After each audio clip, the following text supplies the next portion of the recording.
Get out of this house right now if you don't want a divorce. That's what my husband said all of a sudden. I was really surprised. He seemed very sure that I wouldn't want to divorce him if he said something like that. It made me feel like I had to talk to someone else about it. My name is Anna, and I work in an office. I'm 30 years old, and my husband James and I are almost celebrating our 5th wedding anniversary. We've been trying to have a baby, but it hasn't happened yet. My mother-in-law keeps asking when we'll have grandchildren, which stresses me out a lot. My father-in-law passed away a while ago, and my mother-in-law lives off the money he left behind. Her constant pressure about having grandchildren is really getting to me, maybe even making me feel like I'm going crazy. Even though James sees how stressed I am, he doesn't do anything to help. Lately he's been taking his mom's side and blaming me for our problems. I used to really like him for being so kind when we were dating. But after we got married, he changed a lot. He didn't even ask me, he just decided we'd live near his parents' house. Almost every day when he's not at work, he wants me to go to his parents' house and do chores all day without any breaks. While I'm doing chores at my in-laws' house, they often go out or watch TV while laughing together. Once I got yelled at for making too much noise with a vacuum cleaner. After that, they told me not to use it and to clean with a broom and rag instead.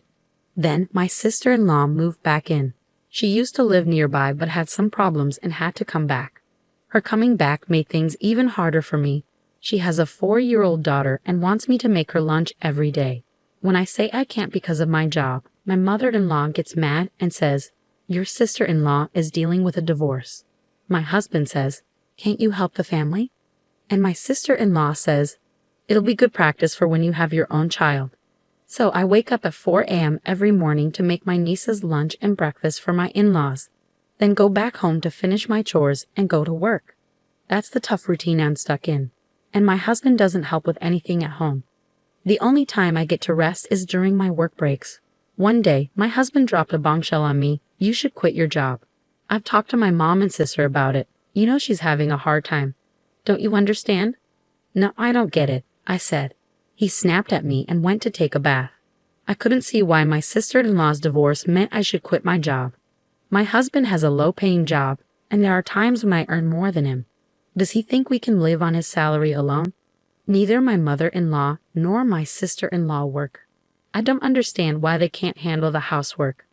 Feeling like I couldn't handle it anymore, I grabbed my car keys and drove to my childhood home, which is a bit far from where we live now. My parents had moved overseas, so the house was empty. I couldn't bring myself to talk to them about what was happening. Whenever things got tough, I come here. This place is full of happy memories. While I was lost in thought, my phone rang. It was my husband. "Hey, you're gone after I got out of the bath. Are you at your parents' place again?" "Yes." "Can you stop going there every time something goes wrong?" His words didn't make sense to me. "I'll be working from here for a while, and no, I won't go to your parents' house either. Just come back home now." Feeling defeated, I went back home. Later, I quit my job in the fashion industry. My coworkers thought I might be pregnant, but they didn't know what was really going on. I never had any free time. I had to manage the household all day long. Even when I got sick with a bad cold and high fever, no one seemed to care. I felt like I was just a servant in this house, to be honest. But one day, something surprising happened. Can you guess what? My sister-in-law was getting married again, and her fiancé was a big-shot executive at a major company, making a lot of money. It was quite unexpected. My sister-in-law isn't exactly what you call beautiful, and her personality isn't the best. But hey, everyone has different tastes, and there are all kinds of people out there. The whole family was excited, talking about how she was marrying into wealth. My sister-in-law, all proud, showed me a photo of the guy. Him. As I looked at the photo, my husband said something unbelievable. "Because of this, Anna, your parents' house will become my sister's family place." Hold on. That house was left to me by my parents. It's not up to you to decide. The whole family has decided. You, who depends on my money, don't get a say in this. Was the person in front of me really my husband? That house was meant for me by my father, a place for me and my future children. James should know this. Why is he being so selfish? My heart couldn't take it anymore. And to make things worse, my mother-in-law said, "You can't even give us a grandchild. Can't you do something useful around the house for once?" There was no one supporting me in this house. I hurriedly packed a few things and went to my parents' house, making a firm decision. I wasn't going back. A few days later, with no calls from my husband, I thought maybe he'd changed his mind. Then the doorbell rang suddenly. It was my husband and sister-in-law. "What are you doing here?" I asked. "We thought we'd take a look around," my sister-in-law said, pushing past me despite my protests. They ignored me, wandering through the house as if I wasn't there. "This house is pretty nice," my sister-in-law said. "Good for you, Anna. When are you moving out?" My husband asked, unchanged. "My sister's wedding is coming up soon. Get it together." As I stayed quiet, my husband added, "If you don't want a divorce, leave now." My husband was sure I wouldn't divorce him, smiling alongside my sister-in-law. "Got it." Once I confirmed, my husband seemed pleased, saying it's all he wanted to hear. They're planning a family-only trip under the guise of celebrating my sister-in-law's wedding, starting tomorrow. Obviously, I'm not invited. My husband told me to pack up and leave by the time they get back. Then they left, looking excited. I allowed myself a small, bitter smile. 2 weeks later, the day for my in-laws to return arrived. My phone had been ringing nonstop since morning. It was my husband, along with calls from my mother-in-law and sister-in-law. Unable to ignore it any longer, I answered. "Hey, Anna. Where are you?" "I'm at home," I replied. "Liar. You're not at the apartment or your parents' place. And what's this about a for sale sign on the family house?" "Yeah, I put it up for sale." "What? Why?" "Well, after you all laughed, I thought about it. The house you're in now just seems so dirty. I like things to be clean.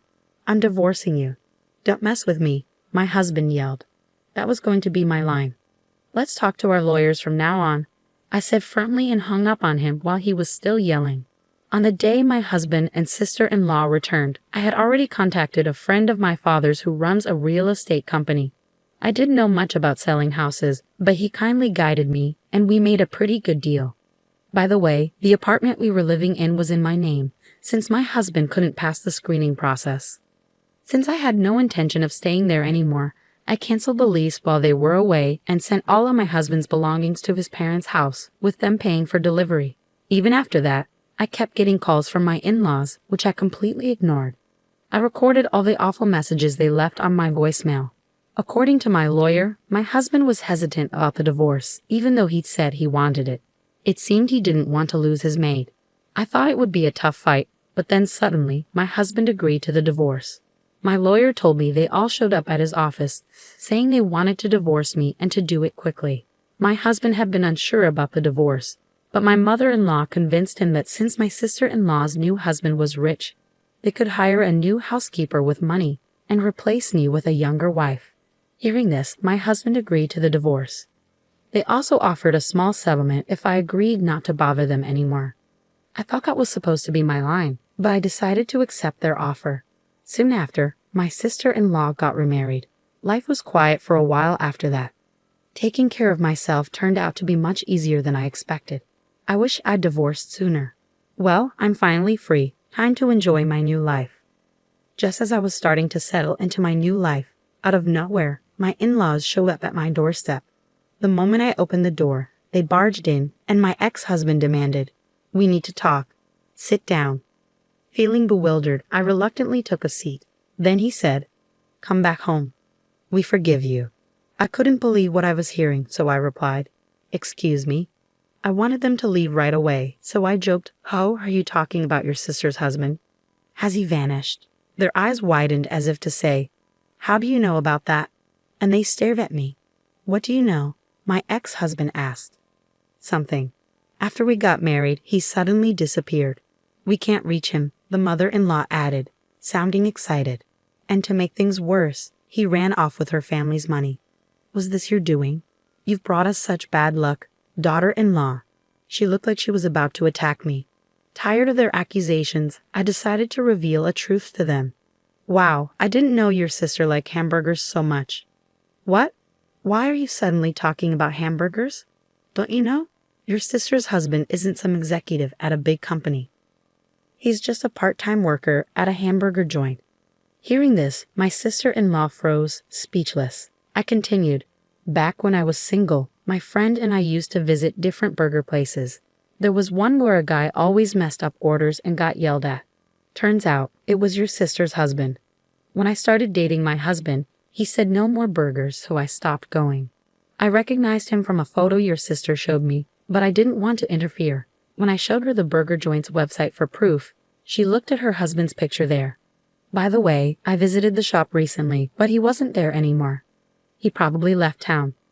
That sounds like marriage fraud, doesn't it? That's what they call it. I'm sorry for your loss, the previously silent mother-in-law said. You knew, and you didn't tell us. We took care of you, who couldn't even have children for years. You owe us, she continued. Fed up with her unreasonable accusations, I decided to reveal another truth I've been keeping. Firstly, I'm not the reason we couldn't have kids. Maybe my ex-husband can fill you in on that. The mother-in-law looked at her son in shock, and he guiltily avoided eye contact. When we couldn't conceive after marriage, at the mother-in-law's insistence, we got tested. Turns out, there was nothing wrong with me, but my husband had a very low sperm count. The doctor said he was the reason we couldn't have kids. When the mother-in-law asked about the test results, my husband instantly lied, saying I was the problem. I was furious, but they just kept saying things like, "You have to support your husband," refusing to face the truth. My ex-husband teamed up with my mother-in-law, blaming me for everything. Eventually he admitted, "Okay, I was wrong. When the house sells, we'll get a good amount of money, right? Let's all live happily as a family again," my ex-husband said. "Well, we've been through a lot, but let's get along from now on," my mother-in-law added. By the end of the day, I realized they probably came here today with the intention of getting their hands on my money. What a disgusting bunch. There's no way I'm getting back together with you, and I don't consider any of you family. Upon hearing this, my ex-husband snapped back. Feeling a bit too confident now, huh? I know you don't have much savings, even if you sell the house. How do you plan to survive? It seems he had snooped into my bank account during my single days, and now he had this smug look on his face, as if to say, "Now that you know, do as you're told." To mock my situation, the three of them were smirking at me, so I decided to tell them a little truth. Sure, I don't have much money saved up. I told you so. But actually, I've put my money into stocks enough to live without a job for a few years, at least. They looked surprised when they heard this. Ever since I was young, my dad was into stocks and making smart investments. I learned from him and made some good investments myself. The money that helped my parents move overseas came from those successful investments. I never told my greedy ex-family about this. Seeing their disappointed faces, I told them they could leave. But then I remembered something from our divorce agreement. If we meet without a good reason, one of us has to pay a penalty. I threatened to call the police if they didn't leave. That scared them off, and they hurried away. I called my lawyer right away and was told to let him know if they tried to come back. As expected, once they found out I had money, my ex-husband started begging me to get back together. He sent me messages with old photos and weird stuff like, "I'm here thinking about the good times." It was annoying, but I kept the messages as proof. I wondered how he could text me all day and still work. But I didn't really care. When he started bothering my friends, I had enough. I warned him that I'd go to the police if he kept it up.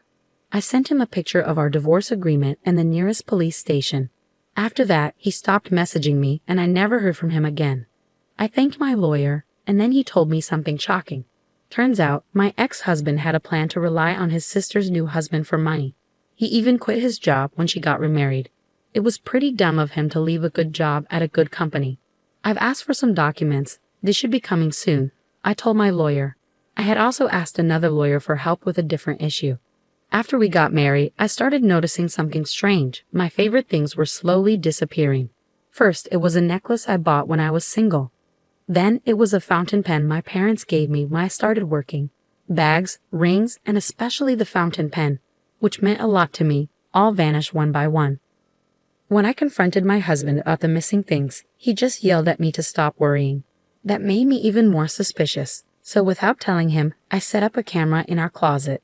What it caught was shocking. My husband and mother-in-law going through my stuff and looking pleased with themselves. And when my sister-in-law moved back in, the camera showed 3 of them instead of 2. They took advantage of me not saying anything and kept doing it. They were secretly selling my stuff for money. They probably noticed the balance in my bank account and thought they could get away with it. This went on until we got divorced, and I gathered a lot of evidence. When they thought I wouldn't do anything, I sued them for damages and emotional distress caused by their actions. They're probably freaking out now, but they brought it on themselves. As for what happened to them, my sister-in-law's ex-husband found out about the incident and took custody of their daughter. Since my sister-in-law didn't seem to care much for her daughter, I felt relieved. Recently, I saw the daughter and her ex-husband happily shopping together, holding hands. She had a genuine smile, something I rarely saw when she was with my in-laws. The three of them, who wanted to live comfortably, tried to get welfare, but they were denied because they were healthy and didn't qualify. My husband, too proud to find another job, ended up begging his old workplace for his job back.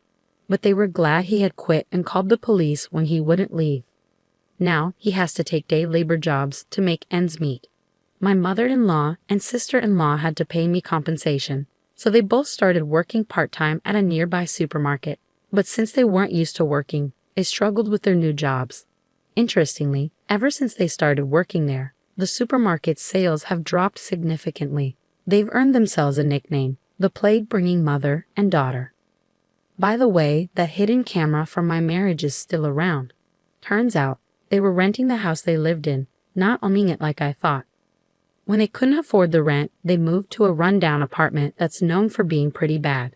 They're barely making ends meet, and it seems like they're always arguing. The other day, the police had to come because their fights were so loud. As for me, thanks to their help, I sold the house and used the money to start a new clothing company with a colleague from my old job. Lately, we've been getting more customers and even getting featured in magazines and on TV. Being able to do the work I love again is the best thing ever. Oh, and there's more good news. I met a man through work, and we're getting married. His family is really nice to me, and they've treated me like one of their own. Plus, we're expecting a baby, and I can't wait to be a mom. Right now, I'm the happiest I've ever been in my life.